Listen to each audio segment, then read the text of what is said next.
Damas y caballeros, tengan ustedes una buena noche, reciban el saludo cordial de la Escuela Nacional de Control, que en esta oportunidad se viste de gala, un evento académico de muchísima trascendencia para la administración pública, y específicamente en esta tarde vamos a tener la oportunidad de escuchar al profesor Jesús Fuentetaja, un estudioso de la función pública, un referente sobre la administración local, ha publicado muchísimos libros, pero sobre todo es un profesor universitario con muchísima experiencia en el mundo de la academia y por supuesto también en el ámbito de la función pública, no solo a nivel de España, sino también a nivel de los países europeos. Bajo esa lógica, vamos a iniciar este conversatorio que va a tener la siguiente dinámica. En principio, el profesor Jesús Fuentetaja se encargará de darnos una conferencia magistral en torno a la profesionalización de la función pública. Posteriormente, los profesores Orlando Viñolo, profesor de la Universidad de Piura, hará los comentarios que corresponda por el lapso de 15 minutos, y finalmente el profesor José Rodríguez, profesor de la Maestría en Control Gubernamental de la Escuela Nacional de Control, también en ese lapso hará sus comentarios respectivos en torno a la presentación de nuestro invitado. Vamos a iniciar en consecuencia. Antes de nada, les pedimos por favor que mantengan en silencio y en modo vibrador sus teléfonos para evitar interrupciones durante la ponencia. Muy bien. Vamos a darle el uso de la palabra al profesor Fuentetaja y es importante señalar lo siguiente. Él es catedrático de Derecho Administrativo por la Universidad Nacional a Distancia, la UNED, es profesor visitante en la Maestría de Derecho Administrativo y Regulación de Mercados en la Universidad de Piura, es máster en técnicas administrativas para la intervención de la administración en las sociedades y máster en la intervención de la administración en la sanidad. Buenas tardes, profesor. Bienvenido a la Escuela Nacional de Control. Un honor contar con su participación. Comentarle que es el primer evento en esta modalidad híbrida que organiza la Escuela Nacional de Control.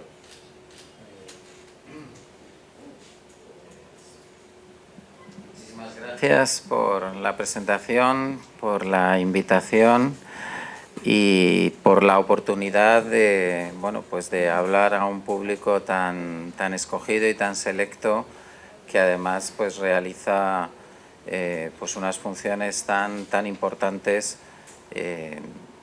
Agradecer también, bueno, pues al resto de participantes en esta intervención. Y bueno, pues la idea es conversar un poco con ustedes sobre algunas ideas alrededor del tema de la profesionalización de la función pública.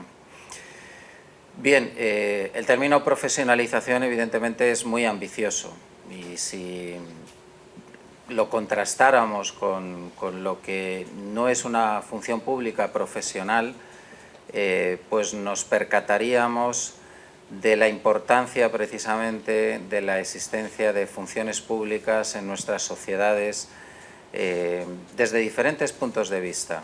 La necesidad de una función pública en un sistema político-administrativo, pero también hoy en día por las exigencias de la ciudadanía de una función pública que preste unos servicios públicos de calidad y además con continuidad a los ciudadanos. Lo hemos visto, por ejemplo, ahora precisamente con este azote que ha padecido la humanidad con la pandemia, pues cómo han sido en gran medida los servicios públicos sanitarios los que en muchos países han sostenido y han contribuido a proteger a los ciudadanos. Bien, desde la perspectiva de la profesionalización de la función pública, cuando surgen las funciones públicas profesionales, fundamentalmente a lo largo del siglo XIX, además en un movimiento y en un fenómeno que es relativamente paralelo en diferentes sistemas, el Civil Service británico a mediados del siglo XIX, incluso en el propio seno de la Revolución Francesa ya se observan los primeros atisbos de esta profesionalización. En Italia, Alemania es un poco diferente, aunque sobre la base de la función pública prusiana, pues también se va produciendo esa profesionalización. En España también, a pesar del tormentoso siglo XIX que padeció, pues también por debajo de ese nivel político, el nivel administrativo se fue consolidando, y uno de los ejes de esa construcción del Estado administrativo fue la construcción de una función pública que garantizase la prestación de esos servicios y el funcionamiento de las propias instituciones públicas, y además sobre unas bases diferentes a las del antiguo régimen. Evidentemente, cuando hablamos de profesionalización de la función pública y de una función pública que sea profesional y que se precie de ello, tenemos que partir inevitablemente de los dos principios institucionales que conforman una función pública profesional hoy en día, que son evidentemente los principios de igualdad y de mérito.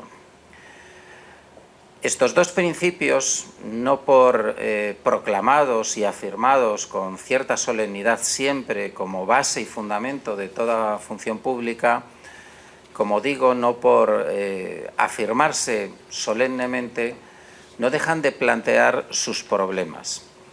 Y además en una continua evolución de qué se entiende por igualdad y qué se entiende por mérito. Diferentes sociedades hoy en día precisamente están profundizando en cómo hay que conceptualizar la igualdad para acceder a la función pública, pero también para gestionarla internamente, y también reflexionar sobre qué es mérito para poder acceder o para poder informar y construir un modelo de función pública. Si observamos en última instancia, las relaciones entre igualdad y mérito son casi dicotómicas, porque a mayor igualdad, menor mérito. En última instancia, ¿por qué es esto? Porque el mérito es el criterio estructural y legitimador que en un momento dado se elige precisamente para discriminar o para diferenciar qué personas pueden acceder a los empleos públicos. Por eso es tan complejo el equilibrio entre estos dos principios de igualdad y mérito. Todos tienen derecho a acceder a las funciones públicas.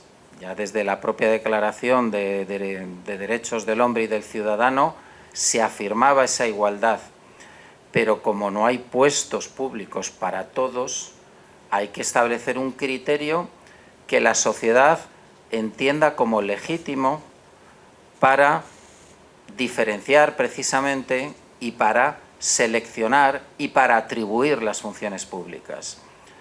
Históricamente, las organizaciones públicas han utilizado criterios dispares, desde la venta de los oficios públicos hasta la herencia de los mismos. Cuando precisamente se consagra el principio de mérito como criterio esencial y estructural de las funciones públicas profesionales y modernas, es precisamente este principio el que diferencia, evidentemente, y el que va a permitir articular la selección y, por tanto, la determinación de qué personas pueden ocupar los empleos públicos. Esto va a exigir, además, no solo la proclamación del principio, sino la siempre compleja operación de discernir el mérito. Cuando, evidentemente, la igualdad determina que todos podemos acceder, cuando todos podemos acceder a la función pública y todos participamos en un procedimiento para acceder y ser empleado público, hay que discernir y diferenciar quiénes tienen más mérito. Y este, por ejemplo, hoy en día es uno de los grandes retos de la función pública. Discernir el mérito. Introducir mecanismos adecuados para saber qué personas son las que más mérito tienen. Las sociedades han utilizado diferentes métodos. Métodos más o menos, incluso por ejemplo el método de las oposiciones, el rendir conocimientos teóricos que en Inglaterra, que es la primera que más desarrolla este sistema de oposiciones, bueno, pues eso se traslada a otros, como España, también Francia. Las técnicas que más o menos a lo largo del siglo XIX y del XX se consagran para, como digo, identificar qué personas son las más meritorias, siempre han estado en continua evolución. Y hoy en día, en el ámbito de la selección y del discernimiento del mérito, pues estamos aplicando, se están explorando la aplicación de técnicas más novedosas que el mero conocimiento o la mera presentación de títulos. Desde el discernimiento de capacidades, incluso test psicológicos para las personas, entrevistas personales, son diferentes técnicas que se aplican y que plantean sus retos y sus problemas desde una perspectiva de la seguridad para evitar que en la función pública también desde esa perspectiva pues puedan ingresar personas sin las debidas garantías de igualdad. Bien, por supuesto, por tanto, igualdad y mérito. Como decía antes, son dos principios que tienen una relación un poco de suma cero, porque a mayor igualdad, menor mérito, y a mayor mérito, menor igualdad. Esto, por ejemplo, también en las sociedades europeas está en cuestionamiento qué se entiende por igualdad. Igualdad no es solamente la igualdad de oportunidades, que todos pueden acceder en las mismas condiciones. Hay sociedades europeas, hay países que se están planteando si la función pública también tiene que reflejar y tiene que ser un reflejo de la sociedad. Por ejemplo, la ciudad de Berlín hace 5 años aprobó una ley para que, motivada por el hecho de que sociológicamente su función pública no respondía en su composición sociológica a la población de la ciudad de Berlín. Había colectivos, por ejemplo, en Alemania hay un porcentaje muy importante de población turca, pues que ese colectivo, esas personas, pues no tenían un reflejo, el tanto por ciento de la población de Berlín, pues no tenía reflejo en el proporcional en las personas que integran la función pública de la ciudad de Berlín. Y entonces entendían que la igualdad no era solamente la igualdad de oportunidades, sino también el reflejo social, ¿de acuerdo? Que podemos pensar que evidentemente si introducimos criterios de ese estilo, no es que estemos o se puede discutir o se puede cuestionar si se está bueno, pues haciendo una interpretación restringida del principio de igualdad. Es un poco lo que les planteo de cómo los principios de igualdad y de mérito pues no son unos principios ya que no evolucionan o que no tienen una complejidad de contenido intrínseco. Otro de los ejes de la profesionalización, que por ejemplo en España está dando muchos problemas, es el eje estabilidad-temporalidad. ¿Por qué? Porque la función pública profesional entiende que el empleado tiene que estar dotado de un régimen jurídico, que el propio régimen jurídico, que es la primera de las preguntas que se tiene que hacer un sistema, si el vínculo entre el trabajador y la administración va a ser un vínculo público o un vínculo laboral, privado, con las ventajas e inconvenientes que cada uno de ellos tiene, pero históricamente surge como un vínculo público porque la función pública subjetiva es una prolongación de la función pública objetiva, por eso el empleado forma parte de la organización, es inescindible de la misma y además el contenido del trabajo que realiza un empleado público está cualitativamente diferenciado por ese contenido de funciones públicas y de servicios públicos y de prestaciones públicas que cumple y que desempeña. Pero como digo, además de este eje relación pública o relación privada, otro de los ejes clave e imprescindibles de un sistema profesional es el eje temporalidad-estabilidad. Se entiende que una función pública profesional tiene que dotar de la debida estabilidad jurídica a sus empleados, porque sería el presupuesto idóneo para un ejercicio independiente, objetivo e imparcial de sus funciones. En cambio, la temporalidad, que la vinculación del empleado con la Administración se articulase a través de compromisos temporales, no blindaría al empleado de esa posición jurídica que lo hiciera menos permeable a posibles influencias, no ya del nivel político, sino también incluso del ámbito privado.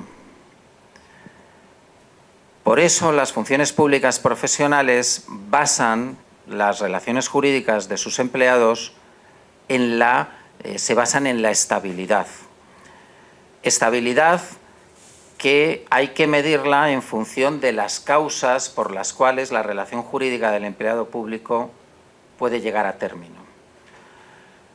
Y en la medida en que una función pública, una administración, establezca, prevea en su normativa unas causas objetivas que no estén a la cierta discrecionalidad, no digamos ya a la arbitrariedad de la autoridad, el poner el cese a esas relaciones jurídicas determinará la mayor estabilidad de los empleados. Por ejemplo, la Unión Europea, la Administración de la Unión Europea, pues cuenta con las causas de cese de sus empleados, pues son más o menos las típicas y objetivas de renuncia, pérdida de la capacidad física para el desarrollo de las funciones, una sanción disciplinaria gravísima, por supuesto una condena penal que implique como propio contenido de la condena la pérdida de la condición de funcionario.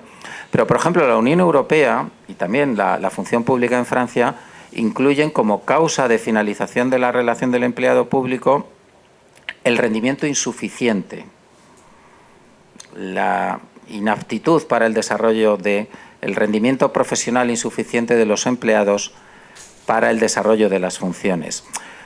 Como ven, objetivamente se puede llegar a entender.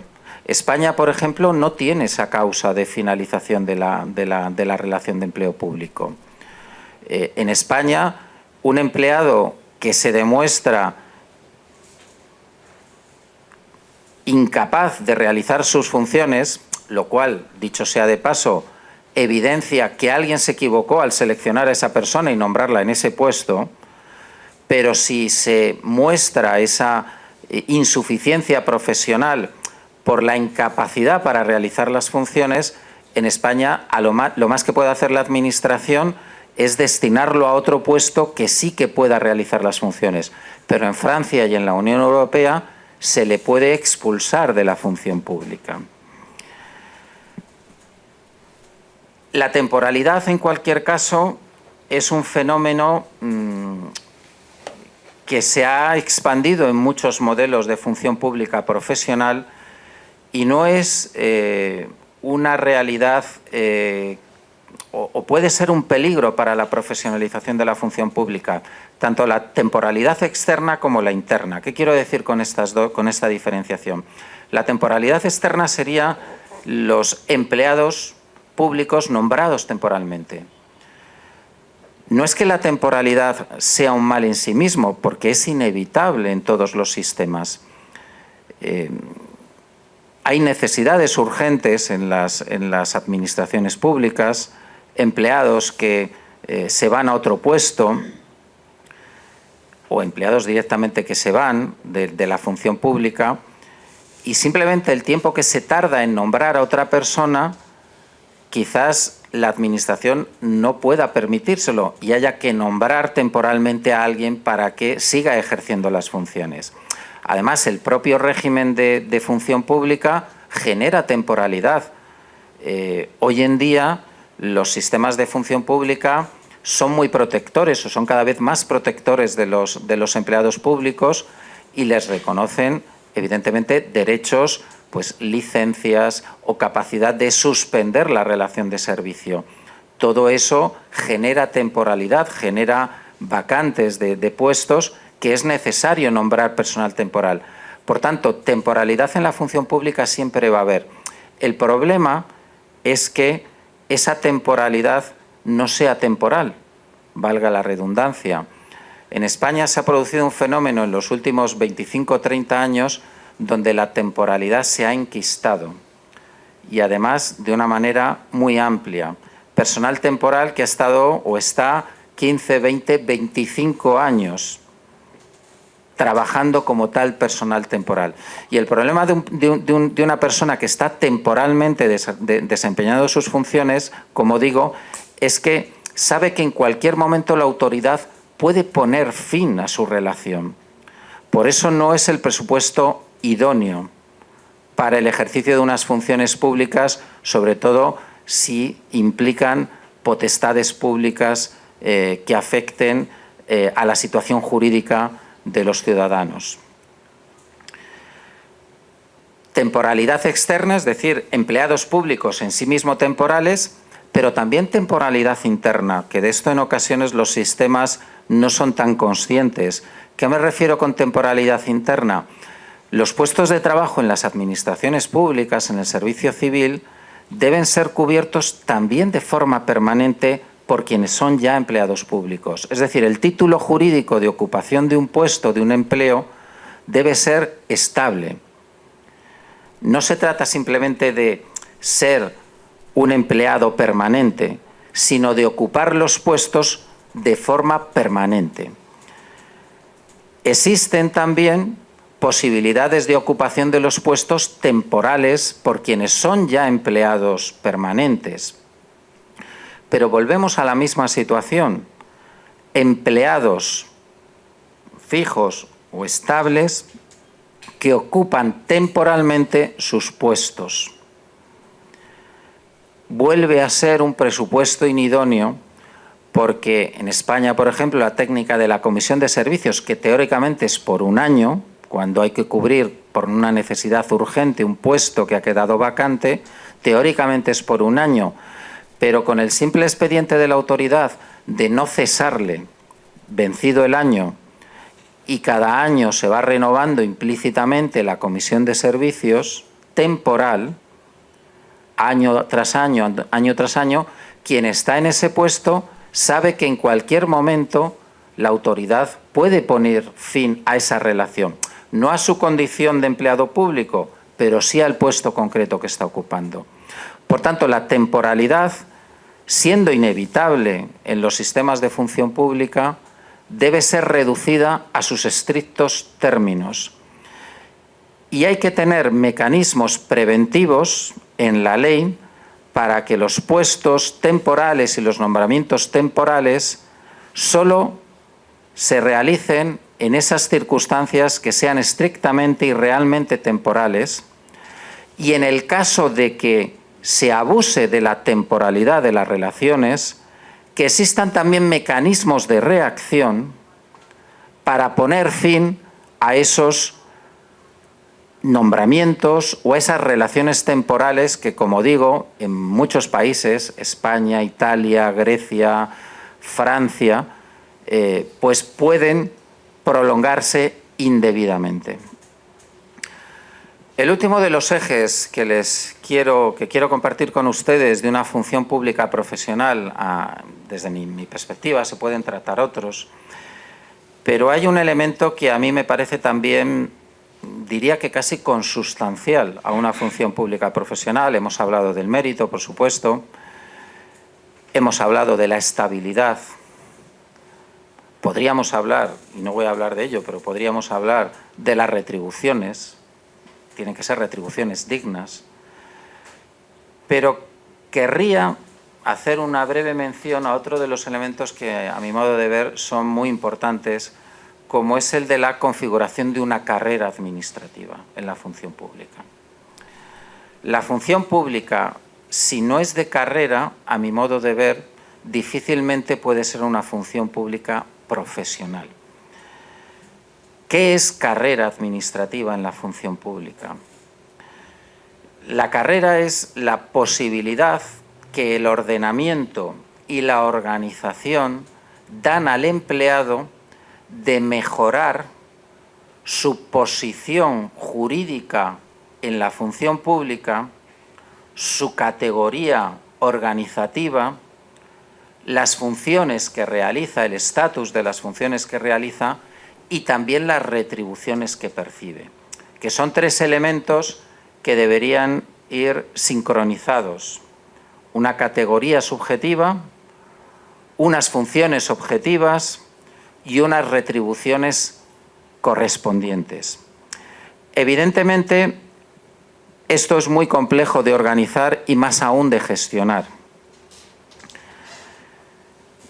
Sin embargo, no hay que abdicar del esfuerzo de configurar efectivamente las funciones públicas con esa perspectiva de posibilidad de carrera. Al funcionario, una vez que ingresa en la función pública, si no se le dan expectativas y posibilidades de mejorar en el seno de la organización, es muy difícil motivarle y más aún retenerle en la propia función pública. Evidentemente hay otros mecanismos, como digo, de retributivos, etcétera, pero el configurar, el ordenar, el organizar la función pública, articulando esas posibilidades de mejora para el funcionario, son absolutamente esenciales para que una función pública sea profesional y se cuente con un conjunto de empleados públicos motivados, que continúen en el servicio público y por tanto vayan atesorando cada vez más experiencia en el ejercicio de las funciones, aunque sean diferentes, porque al ascender evidentemente van cambiando de funciones, pero la propia memoria institucional, la experiencia es la mejor ciencia, sin duda alguna, y eso solo se consigue garantizando ese dinamismo en el estatus subjetivo del empleado. Como digo, se podrían tratar otros temas muy interesantes desde la perspectiva de la profesionalización. Hay uno que a lo mejor en el debate se puede sacar a colación, como es también la profesionalización de determinadas funciones públicas. Me estoy refiriendo en concreto a la dirección pública. No todo empleado público es capaz de dirigir. No por ser uno empleado público uno es capaz y puede dirigir y ocupar puestos directivos. Eso es como decir simplemente también la creencia errónea de que uno, por tener un grado en Derecho, por ejemplo, es capaz de dirigir. No tiene nada que ver. Son habilidades y capacitaciones diferentes. Y luego otro vector también muy interesante, con sus riesgos, pero que también es necesario, es la profesionalización de la gestión. Gestionar al personal público hay que hacerlo sobre bases científicas y sólidas, con garantías jurídicas, pero no se puede gestionar como aficionados al personal. No se pueden gestionar los procedimientos selectivos, como decíamos antes, para discernir quiénes tienen más mérito en un procedimiento concurrencial si son órganos aficionados. Gestionar.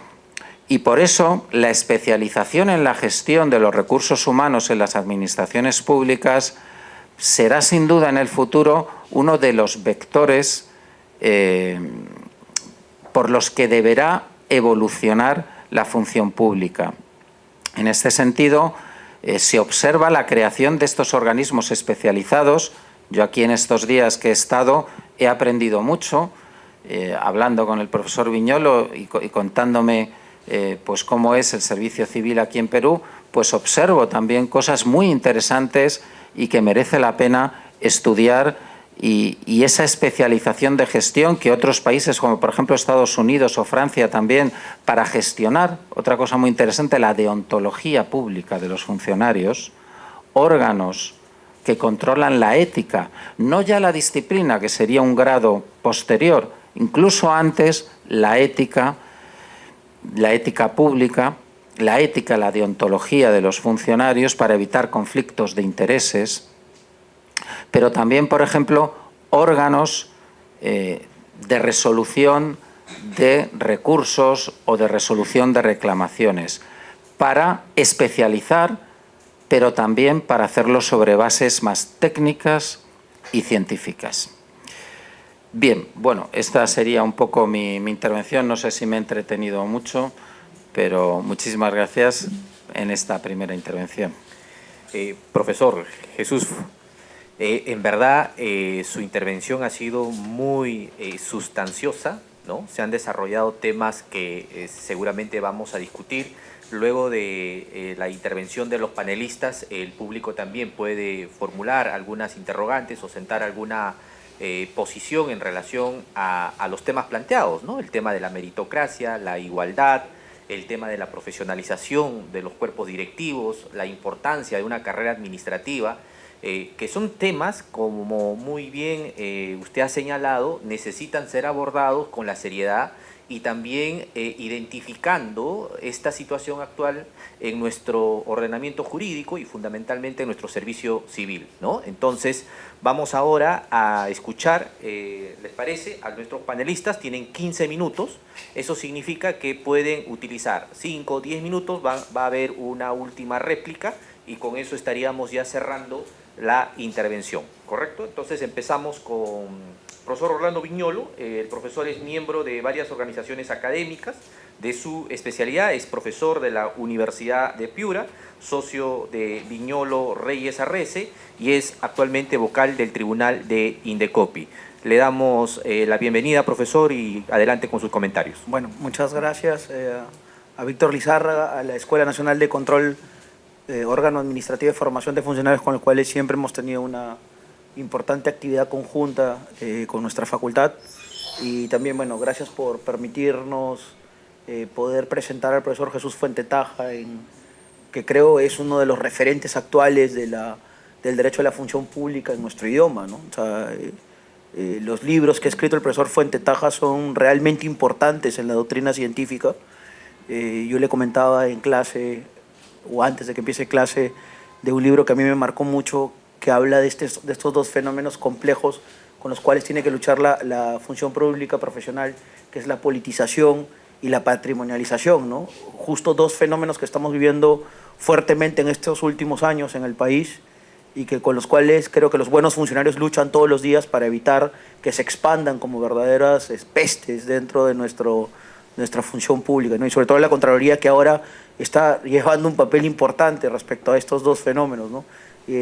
Basta decir solamente algunos informes de control recientes que han salido sobre temas de perfiles y todas estas cuestiones que son tan relevantes para poder hacer que la igualdad y el mérito surjan, ¿no?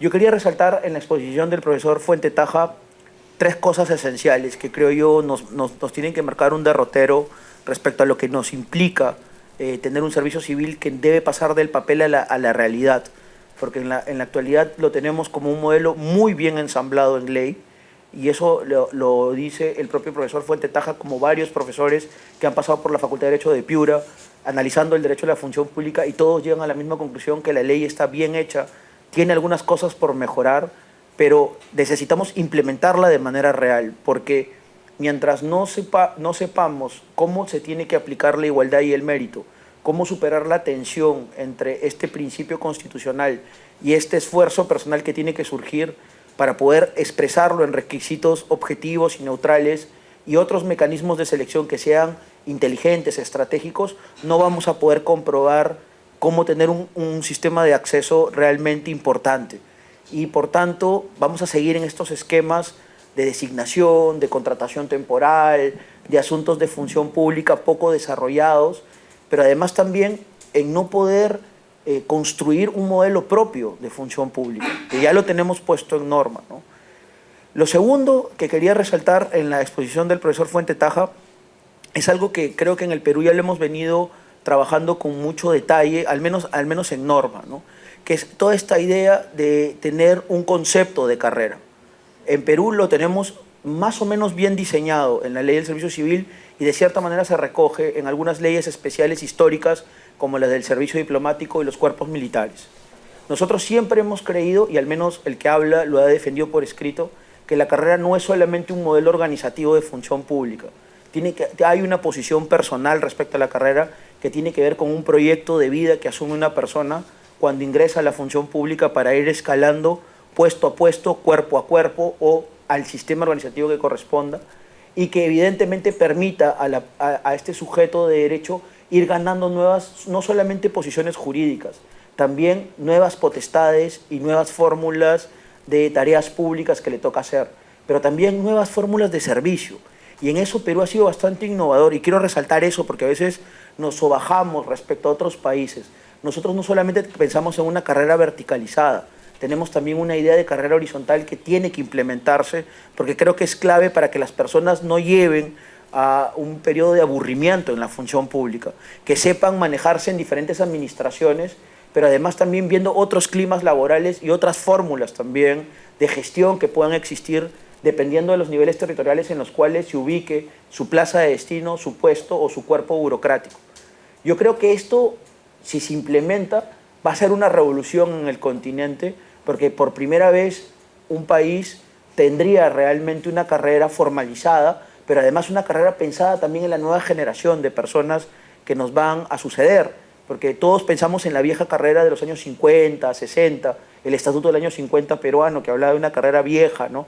El 276, pero en realidad los que te tomarán esta carrera del servicio civil tan particular son personas que ahora tienen 21, 22 años, 23 años y que evidentemente no piensan igual que los que estuvieron antes. Tenemos que adaptarnos a esos nuevos posibles accesitarios o personas que en algún momento van a postular al servicio civil. Yo creo que en ese tema está muy bien ensamblado. Y lo tercero que quiero resaltar y que conecta con nuestro derecho y que creo yo que es un tema esencialísimo, es poder reevaluar el tema de igualdad. En Perú se ha abusado mucho, merced a malas sentencias del Tribunal Constitucional, de lo que implica la igualdad. A veces solamente hablamos de una parte de la igualdad, como la posición que tienen todos a una igualación del trato jurídico, y evidentemente eso se expresa fundamentalmente en función pública en la igualdad de oportunidades, que se ha repetido sobre todo desde el mundo laboral y que evidentemente ha influenciado mucho en el derecho administrativo. Pero hay otra parte del principio de igualdad que a veces no recordamos y que es tan constitucional como la primera, que es desigualdad entre desiguales. Justamente la función pública tiene que estar pensada para esta segunda parte también. El derecho a la función pública tiene que expresar esta idea de que todos nosotros no somos iguales, que tenemos que tener un sistema de competitividad interna también y que además el esfuerzo personal tiene que premiarse. No es igual el buen funcionario que cumple objetivos de interés público al mal funcionario que evidentemente desprecia el interés público, desprecia los derechos constitucionales y que además no cumple con finalidades impuestas desde el órgano superior o que, por ejemplo, rompe la jerarquía o rompe la disciplina interna, como hemos venido viendo en los últimos años también en ciertos cuerpos burocráticos. Entonces, esa segunda parte se expresa en selectividad, se expresa en competencia y a veces pareciera que nuestro Tribunal Constitucional no se da cuenta de esa segunda parte. Y es justamente en ese detalle, y yo quiero resaltar eso que señaló el profesor Fuentetaja, hay que tener y descender al detalle de la selectividad. ¿Qué tipo de mecanismos? No solamente piensa en el conocimiento, piensa en la actitud, piensa en las posibilidades diversas de lo anímico. Hay un tema ético especial que tiene que tener el funcionario. No cualquier persona puede ser funcionario porque tiene que tener una gran capacidad moral para poder soportar fuerzas encontradas, la opinión pública, el político, el directivo público que te va a presionar, cuando eres directivo, el parlamentario que te va a controlar, el juez que además es tu señor, porque los funcionarios trabajan para ser fiscalizados, como manda nuestra Constitución, por el Poder Judicial. Entonces tienes que saber vivir en ese esquema de reparto, de fuerzas encontradas y de ser un agente de búsqueda de paz social, porque el funcionario público finalmente va a tratar de estabilizar el ordenamiento a través de su actuación administrativa y principalmente a través de los actos, pero va a buscar que también los derechos se armonicen y además saber limitar y delimitar derechos, que es una actividad ultra compleja y que solamente lo pueden hacer este tipo tan particular de agentes físicos, ¿no? Y por último, y ya para ir cerrando y no agotar el tiempo y abrir el debate más, ¿no? Yo quiero resaltar una cosa, ¿no? A veces privilegiamos en Perú mucho el tema de las nomenclaturas, de las formas, pero no privilegiamos el fondo. Y lo digo porque tenemos una norma del servicio civil desde el año 2013 que está esperando que el Servir haga su trabajo, que está esperando que el resto de poderes públicos impulse el trabajo del Servir. Y en tercer lugar, está esperando que las universidades también hagan su papel para estudiar la norma. Hace mucho tiempo no aparecen trabajos sobre las normas del servicio civil porque solamente nos hemos concentrado en la parte punitiva, en la parte disciplinaria. Pero toda la parte activa, los derechos, los deberes, los modelos organizativos del servicio civil han sido abandonados. Y solamente nos basamos en la revisión periódica de las directivas que saca el Servir, pero no hacemos eventos como los que estamos haciendo ahora, que creo que hacen reflexionar a las personas para entender que no se puede despreciar, como han hecho muchos sindicatos públicos, la ley de servicio civil sin antes entenderla. Y creo que en buena medida el gran problema ha sido de la doctrina peruana, que no ha sabido explicar la ley del servicio civil de una manera científica. Creo que esto es lo que yo quisiera resaltar a primer término de las explicaciones dadas por el profesor Fuente Taja. Perfecto, profesor Orlando Viñolo. Efectivamente, es momento de empezar a estudiar estos aspectos que el profesor Fuente Taja ha señalado, ¿no? La carrera administrativa, la profesionalización de esta. Y claro, es cierto que en estos últimos tiempos, en nuestro país especialmente, se han profundizado los estudios de la parte punitiva, ¿no? Tanto los procedimientos administrativos disciplinarios, la responsabilidad administrativa funcional, y entonces amerita empezar a reflexionar sobre estos puntos. Muy bien, seguidamente vamos a invitar al profesor José Rodríguez Arroyo. Él es profesor en materias de gestión pública en las universidades Ricardo Palma, la Universidad de Lima, la San Martín de Porras, la Universidad Nacional Mayor de San Marcos, y también es profesor de la Maestría en Control Gubernamental de la Escuela Nacional de Control. Adelante, profesor. Muchísimas gracias. Para mí es un honor estar en esta mesa de honor con ustedes y la verdad que hay muchas cosas que hablar. Si hay algo que ha sido su exposición, es tocar puntos críticos que son necesarios de elevar. Ojalá el tiempo me alcance para tocar alguno de ellos. Primero tengo que felicitarlo por el uso del término función pública, porque si usted revisa la ley del servicio civil y sus reglamentos no hablan de función pública, no existe. Y nuestra Constitución desarrolla plenamente la función pública, así como la carrera pública. Y se ha inventado un término aquí, servidores civiles, que no existe en la Constitución. La Constitución habla de servidores públicos y los define, ¿eh? Los define. El término función pública, por ejemplo, ha sido materia de un análisis del Tribunal Constitucional, al cual yo aplaudo. Es un buen tribunal que tenemos. El Tribunal Constitucional, por ejemplo, en la sentencia Huatuco, es un caso en el cual la primera parte es un análisis a fondo del concepto de función pública desde el punto de vista de la Constitución. Y otra cosa que yo creo, y es bueno decirlo, bueno, discúlpeme, yo no creo que Servir esté implementando una carrera pública. Lo que hay en Servir es cualquier cosa menos una carrera. Y en eso sería bueno invitar algún momento a discutir qué es una carrera. Lo que hay en Servir es un conjunto de puestos de los cuales salto uno por otro por acá, pero no hay lo que usted ha dicho. A ver, carrera, se lo ha planteado aquí, ¿no?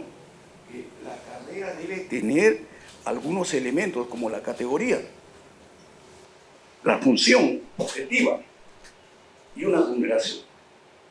El año 84, aquí en el Perú se aprobó una ley de praderas y remuneraciones que tenía ese objetivo. La desgracia de esa ley, ¿sabe cuál fue? Que se aprobó cuando el gobierno de la UNDE se iba y vino el gobierno de Alan García y durante los 5 años que estuvo no quiso aplicar la ley. Y el año 90, cuando ya se iba, aprobó el reglamento. Vino Fujimori y dijo, ¿qué me ha dejado este? Textualmente. ¿Qué me ha dejado este señor? Y como desconfiaba de lo que le había dejado, la metió en la refrigeradora y cerró con candado. Desde el año 90 no ha habido ascensos, no ha habido promociones, no ha habido implementación de la 276, la ley de carrera. ¿Cuál es el resultado? Que los 276 que existen ahora en el sector público, primero, son los que no pudieron salir a irse a un CAS, al régimen privado, por último, armar su empresa. No son los mejores, con más clases, pero están resentidos. ¿Cómo no estaría una persona resentida si lo patean, le escupen, le echan agua durante tanto tiempo? Son los que ganan menos. Usted tiene acá un 276 que gana 2.200 soles y otro que hace lo mismo, es un CAS 9.000 soles. Y ya no hablo de los 728, que aparte tienen un sueldo de gratificación en 28 de julio y Navidad. Y al 276 le dan 200 soles. 300 soles en el siglo último de gratificación. Que no le llaman gratificación, le llaman aguinaldo. Entonces, ¿cómo quiere usted que esa gente que estuvo en carrera y que ha sido vilipendiada, ¿no es cierto?, tenga ánimos? Lo que pasa es que acá en el Perú se optó por otro sistema. En los años 90, Fujimori utilizó los servicios no personales que estaban en el Reglamento Único de Adquisiciones del INAP. Era lo que ahora llamamos locación de servicios, pero con nombre antiguo. Y se cobró la administración con servicios no personales. Ninguna estabilidad, te voto cuando me da la gana y contrato a quien quiera. Algo más, los alcaldes nuestros hacían una procesión por los que llegaban y había otra procesión que los que salían, pero los que salían, ¿saben dónde iban? Al tribunal, para que los depongan. Ha habido un crecimiento inorgánico de la administración pública por las reposiciones que han ordenado los jueces, porque los jueces se han amparado en un principio de primacía de la realidad. No me importa si tienes contratos, pero si estás subordinado, si tú aquí estás desempeñando funciones, función pública, porque la función pública es el desempeño de funciones para el Estado, ¿no?, o al servicio del Estado. Si tú has desempeñado funciones y ha habido ¿cómo se llama? Ha habido mando, alguien te manda o tú mandas a alguien, subordinación. Principio de la realidad, te incluimos en la carrera, ordenaban poner. Por eso que tenemos un desastre. Eso se trató de curar aquí con el régimen CAS, cuando se dijo todos los servicios no personales que tienen relación de subordinación automáticamente pasan al CAS. No hubo concurso para ellos.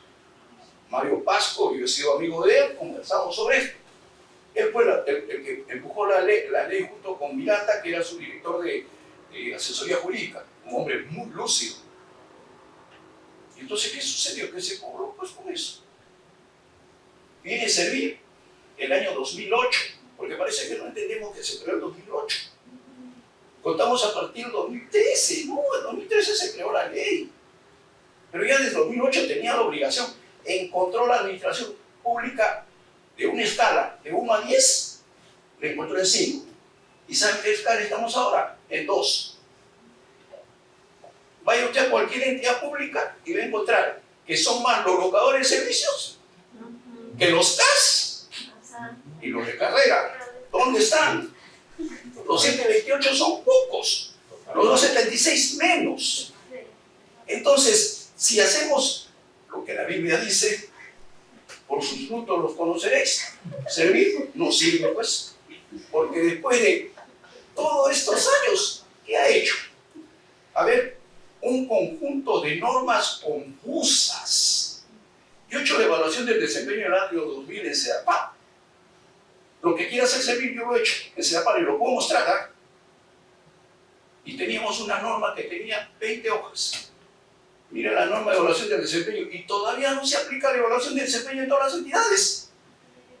Ese sería el mecanismo para premiar el mérito, porque el mérito está constituido por dos elementos. Eso decía en la 276.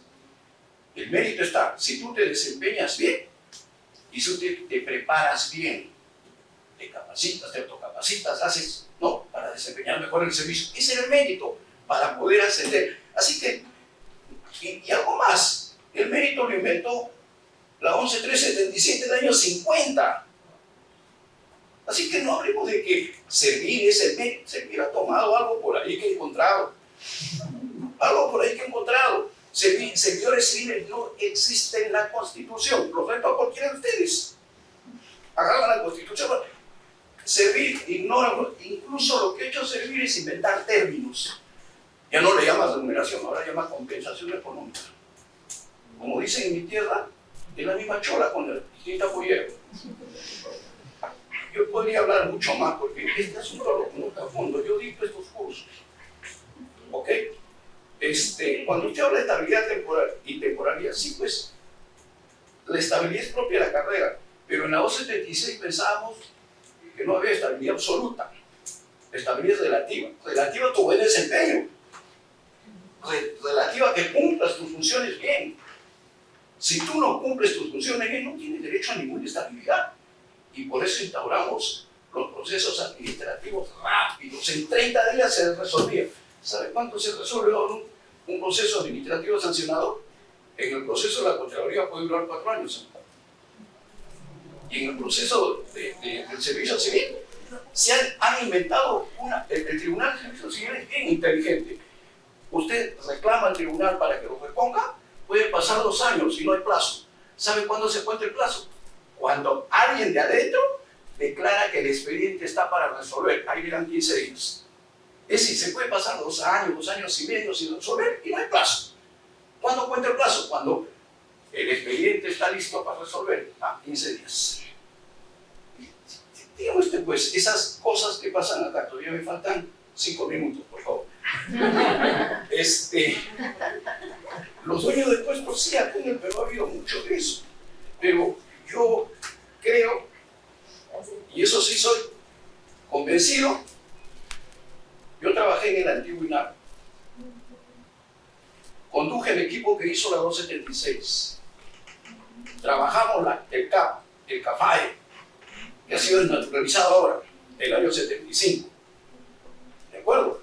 Entonces sé de lo que hablo. Pero cuando hablamos esto, nosotros siempre creíamos que los puestos o cargos que le llamamos son de la institución.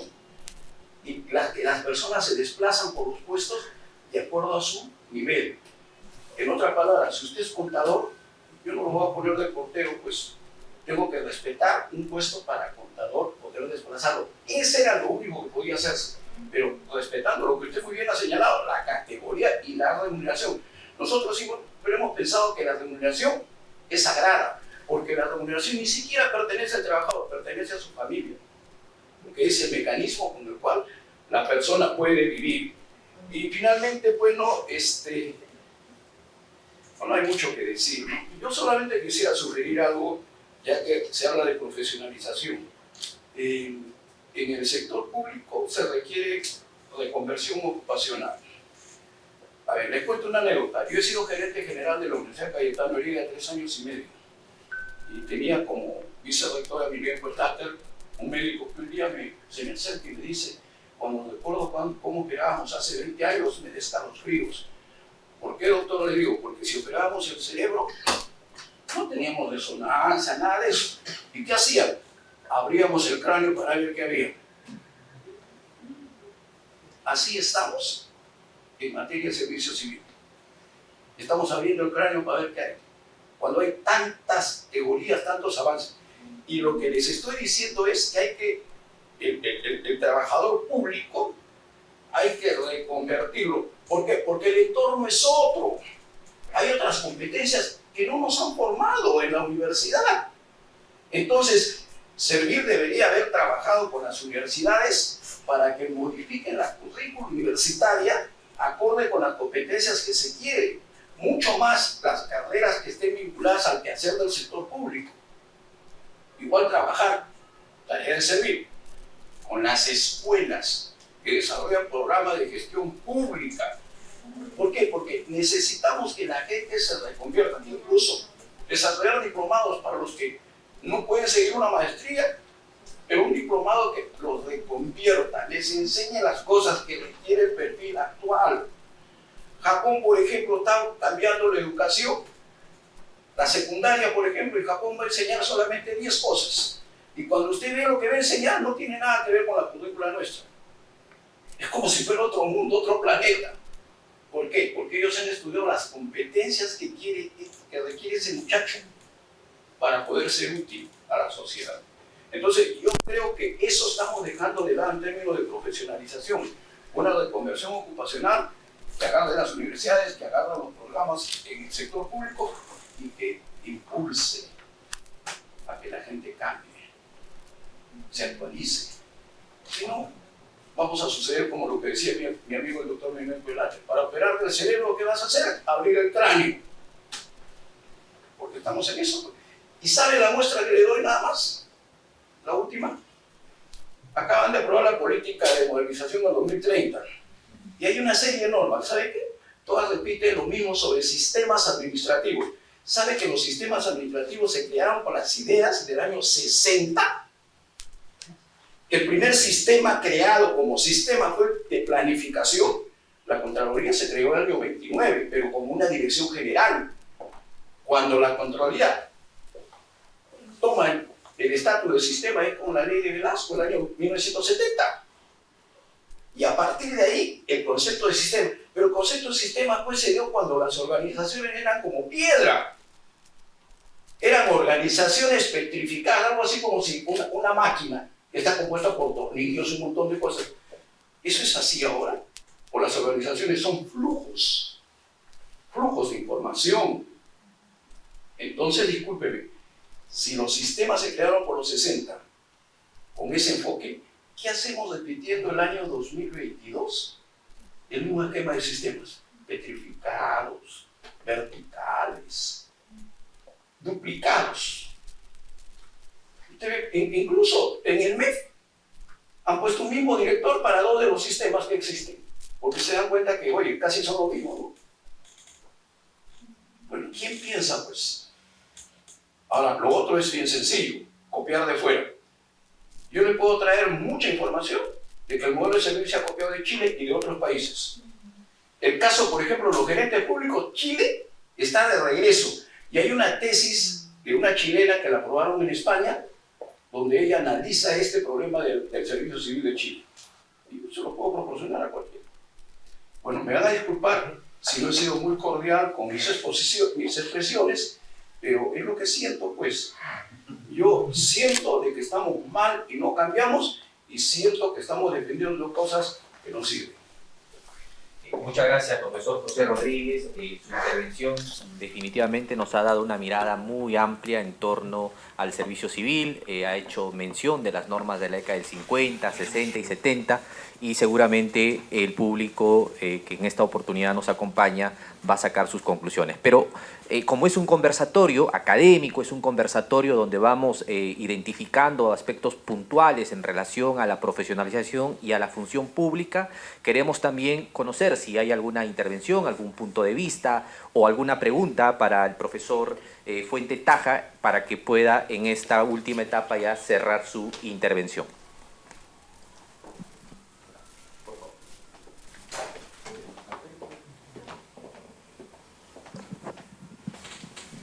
Ok.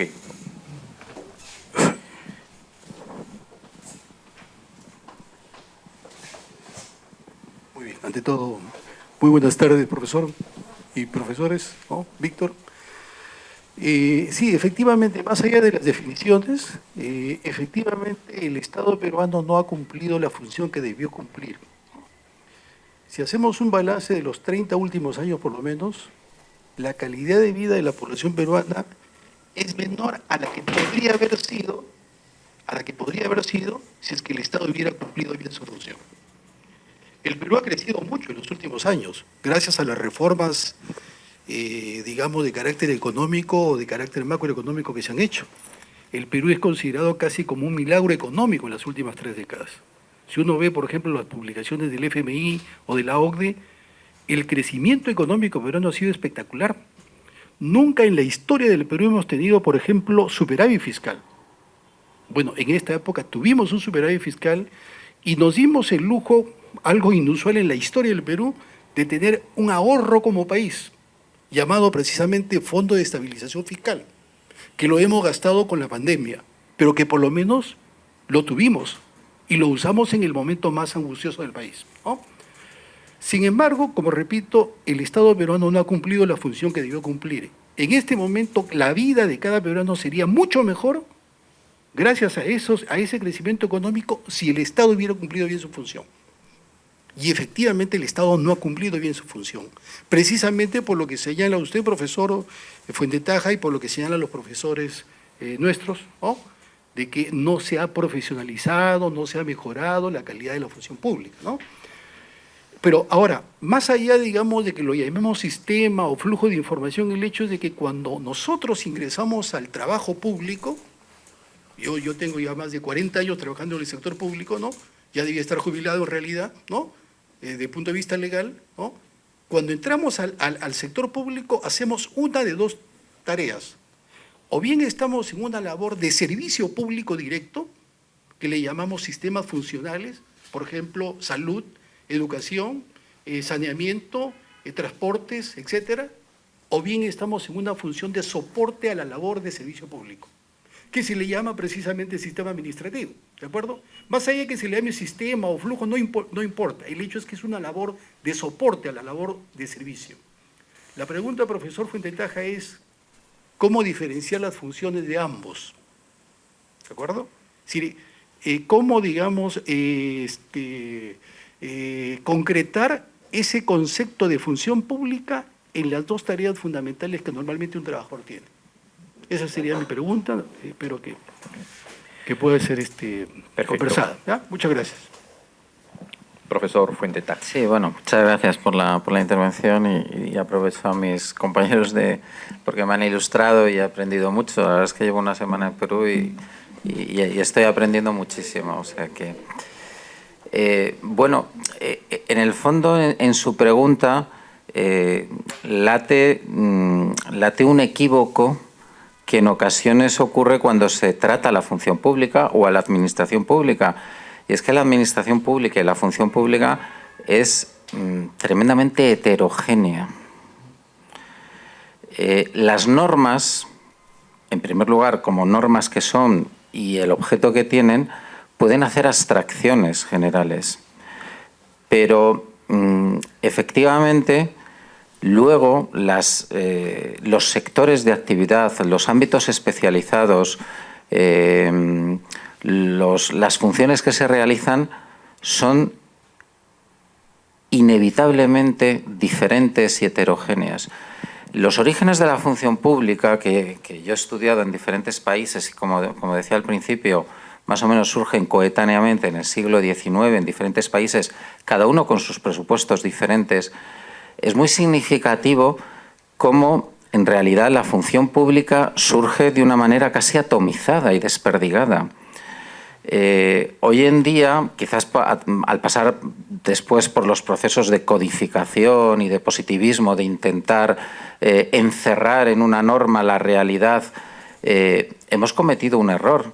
Hemos cometido el error de creer que con una norma ya lo regulamos todo y lo cubrimos todo, cuando en realidad esa norma tiene que ser una norma de principios, probablemente de base legal, precisamente también para proteger al propio funcionario, porque está en la ley, pero posteriormente cada servicio, cada función debe tener su propia normativa y debe tener su propia función pública.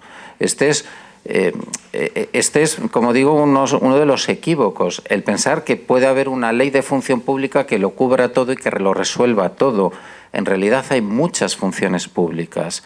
Claro, función pública, me ha gustado esa diferenciación que usted hace.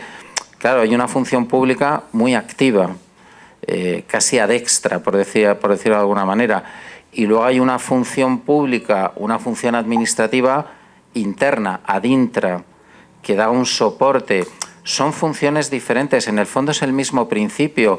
No es lo mismo regular la función pública de los médicos que de los profesores, que de los policías, que del servicio administrativo general. Es completamente diferente. Es completamente diferente. Y cada una tiene su especificidad. Cada una hay que identificar qué singularidades tiene, qué elementos diferentes tiene. No es lo mismo un ámbito interno de la administración que el ámbito externo. Pero una cosa también es regular la actividad y otra cosa es regular el estatus de derechos, obligaciones y potestades de administración sobre ese personal. Pero es cierto que si no sabemos, por ejemplo, entender bien y conocer bien la función pública, porque la función pública es subjetiva, el régimen jurídico de los empleados, de los funcionarios, es una prolongación de la función pública objetiva. Si no entendemos bien cómo es la función pública sanitaria desde una perspectiva objetiva, el servicio público sanitario, no podemos regular correctamente los derechos y obligaciones de ese personal, ni cuáles son las necesidades de nombramientos, por ejemplo, temporales de los servicios hospitalarios. Entonces, una cosa es regular la actividad y otra cosa es regular el estatus de derechos y obligaciones que tiene que ser, que está muy vinculado. Entonces, esto depende, claro, cada país, cada modelo, cómo se organiza. Pero pretender, por ejemplo, no lo sé aquí en el Perú, pero en España pues hay un Ministerio de Función Pública, pero que el Ministerio de Función Pública en abstracto intente regular la función pública sanitaria, se va a equivocar, seguro. Que intente regular a los inspectores de Hacienda, pues también se va a equivocar porque no entiende la función pública objetiva que desempeñan y, por tanto, para regular sus derechos, sus obligaciones, sus incompatibilidades, sus infracciones disciplinarias. Entonces, es uno de los elementos organizativos del sistema que todo sistema de función pública tiene que tener, son esos elementos comunes, abstractos, pero que no pueden dejar de ser esos principios esenciales y estructurales que hacen reconocible a una función pública profesional para que luego cada una de las funciones públicas especiales, específicas y en cada sector de actividad sea regulado a través de leyes o a través de reglamentos que desarrollan las leyes por los ministerios o departamentos ministeriales que se encargan de ello, de esas actividades. Perfecto. A ver, Orlando, antes de que podamos darle paso, no sé si hay una intervención más del público sobre eso. Adelante, entonces. Muy bien.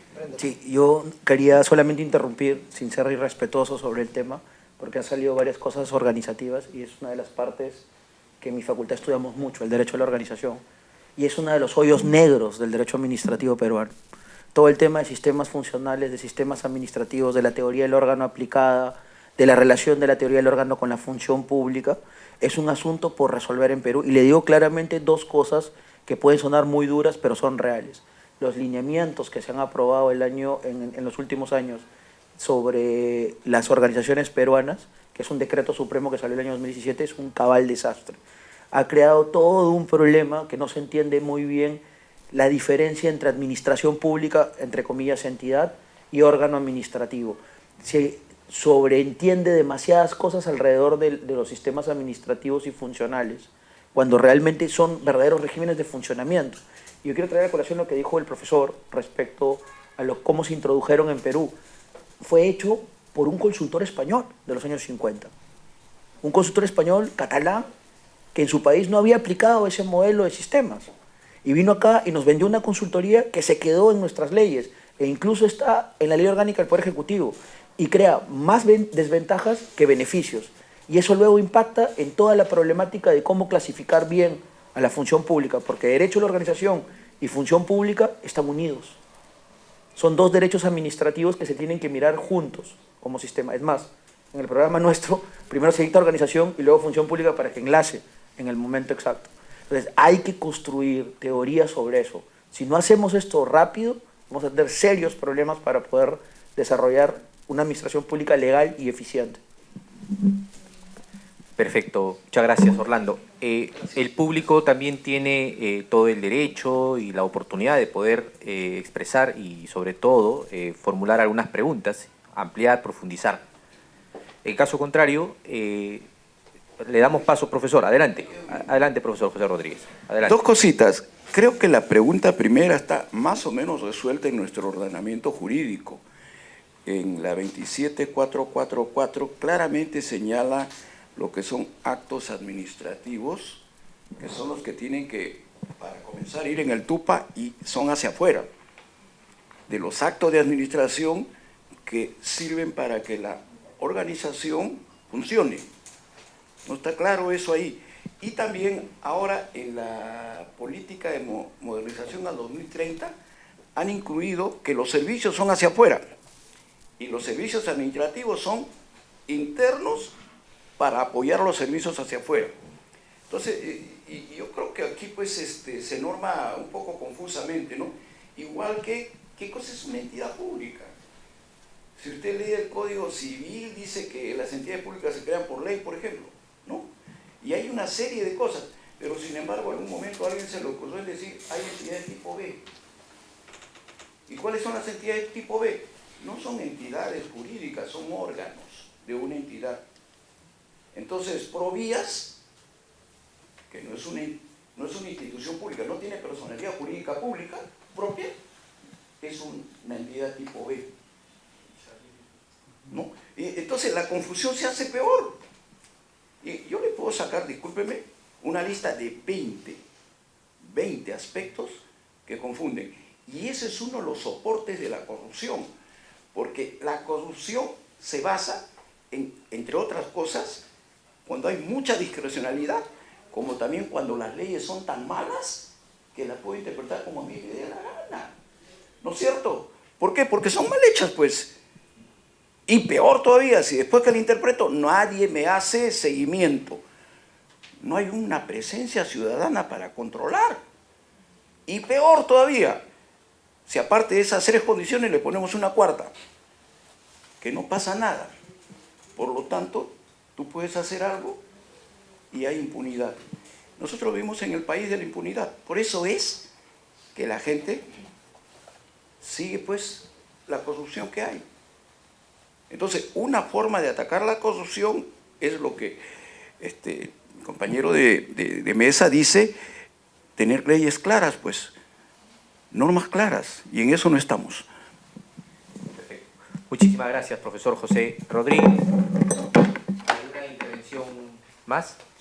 Bueno, vamos entonces a cerrar ya este bloque con las palabras finales del profesor Fuente Taja y una reflexión en torno a la discusión que hemos tenido de parte del panel y también de parte del público. Muy bien, bueno, pues muchas gracias. Evidentemente hay muchos aspectos, muchos elementos que se pueden analizar, pero sí que es necesario partir de una premisa, porque hoy en día que a veces nada parece sólido y los fundamentos en ocasiones no parecen claros, la necesidad de una función pública profesional en nuestros sistemas políticos que doten también de estabilidad institucional y de continuidad en la prestación de servicios públicos, y además que supongan pues una base, un elemento de contrapeso también a nivel político. Antes el profesor Viñols ha recordado ese libro que escribí de los 2 riesgos que penden sobre la función pública, que no dejan de ser 2 patologías y 2 procesos degenerativos de ambas, de la misma. Uno es la politización y otro es la patrimonialización. Politización que cuando el nivel político no respeta el espacio administrativo y el ejercicio de las funciones de los empleados. Y por eso es necesario ese régimen jurídico, ese sistema jurídico que blinde al empleado y que por lo menos le coloque en una posición jurídica de protección respecto al nivel político. Pero también que empleado profesional, el funcionario, respeta el nivel político. Esto a veces a los funcionarios no nos gusta que nos lo digan o nos lo recuerden. Lo que no puede hacer un funcionario es prevalerse de su estatus jurídico para interferir en la arena política, porque esa es la peor politización del funcionario. Al funcionario se le dota de un estatus jurídico, podríamos decir privilegiado incluso, con una estabilidad fuerte para el ejercicio idóneo de las funciones, no para hacer política, sino para el ejercicio de sus funciones profesionales y respetar el espacio político, ¿de acuerdo? Por lo tanto, esa doble vía, que el político respete al empleado, al funcionario profesional, y el funcionario profesional que ejerza sus funciones. Perfecto, muchísimas gracias. Orlando, profesor Pastor, para ya cerrar esta intervención.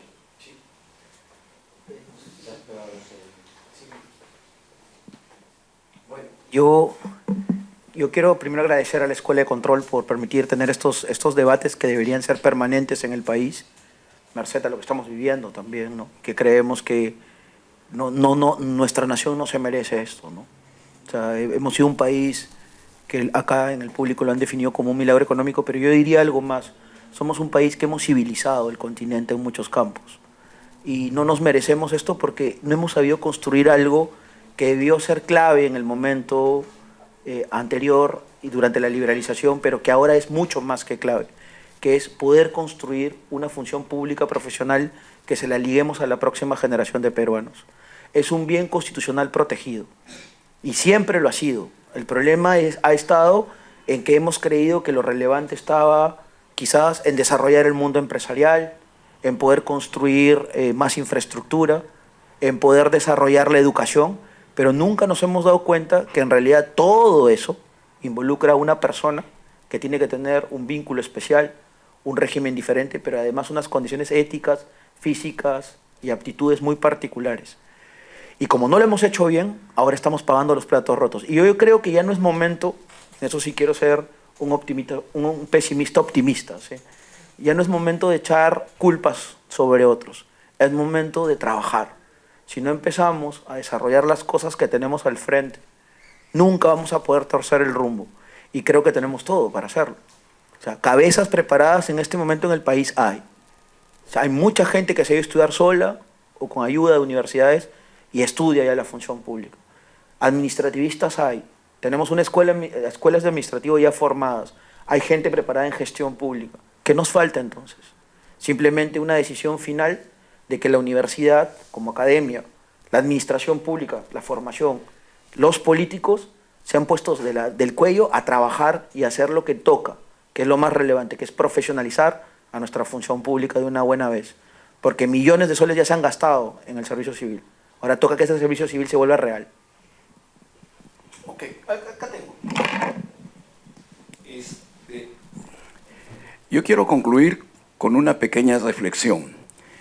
El tema que ha tratado usted es función pública y según nuestra Constitución, la ley del Código de Ética, los resultados del tribunal y todo, constitucional, la función pública es el desempeño de funciones para el Estado o al servicio del Estado. ¿Y lo cumplen quién? Los servidores públicos. Así está en la Constitución. Algo más, ¿qué dice la Constitución nuestra? Tiene un aspecto teleológico. ¿Los servidores públicos están a servicio de quién? Esta es una pregunta que a veces hago a mis alumnos y le digo, a ver, ¿están al servicio del gobierno, del Estado o de la nación? Y generalmente se equivocan. Están al servicio de la nación. Así dice nuestra Constitución y la anterior también lo decía. Y eso es un principio teleológico, va a los finales, a lo que se quiere. Porque ¿qué es la nación? La nación es el pueblo. La nación es nuestra población. Cuando esa población que tiene identidad se afinca en un territorio, escoge un gobierno, aprueba una norma constitucional, nace el Estado, pues, y por supuesto ahí está el gobierno, pero la nación.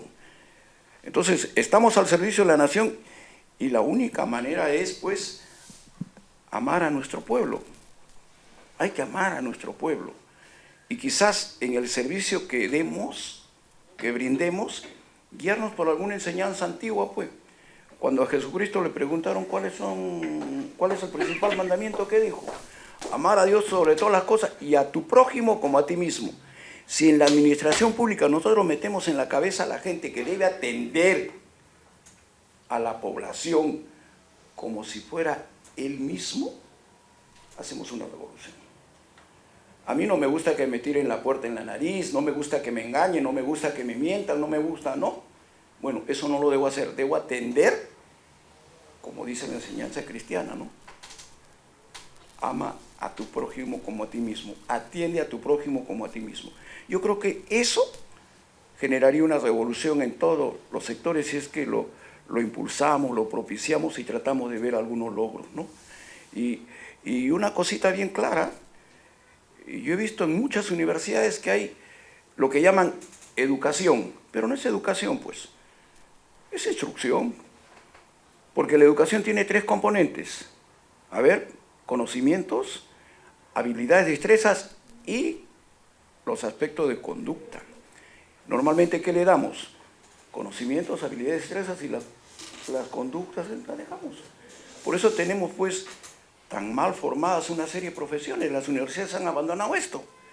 Incluso cuando un profesor dicta un curso, por más elemental que sea, debe tener en cuenta que va a transmitir valores. Uno de ellos, por ejemplo, puntualidad, pues, una virtud es ser puntual. Un vicio es no ser puntual. Y así comienzo haciendo la lista. Entonces, uno debe dar el ejemplo, porque la educación no solo es conocimientos, no solo es habilidades, es valores que van a reflejarse en la conducta de las personas. Si no le agregamos eso, eso ya no es educación, pues. Ser entrenamiento, adiestramiento, qué sé yo. Pero la educación tiene que tener las 3 cosas, por si acaso. Entonces, yo les pido a ustedes que siempre reflexionemos de cómo amar más a nuestro país. Nada más, gracias.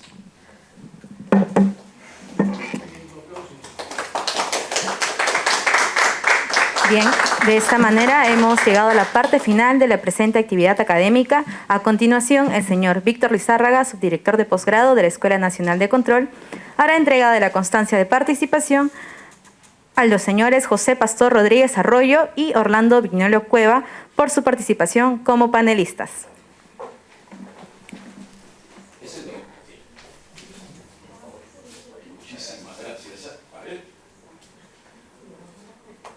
Aplausos, por favor.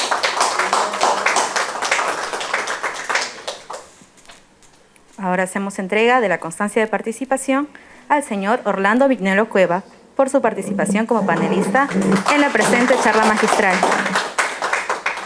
Bien, a continuación haremos entrega de la constancia de participación al señor Jesús Ángel Fuentetaja Pastor por su ponencia y por su participación en esta presente charla magistral. Aplausos, por favor.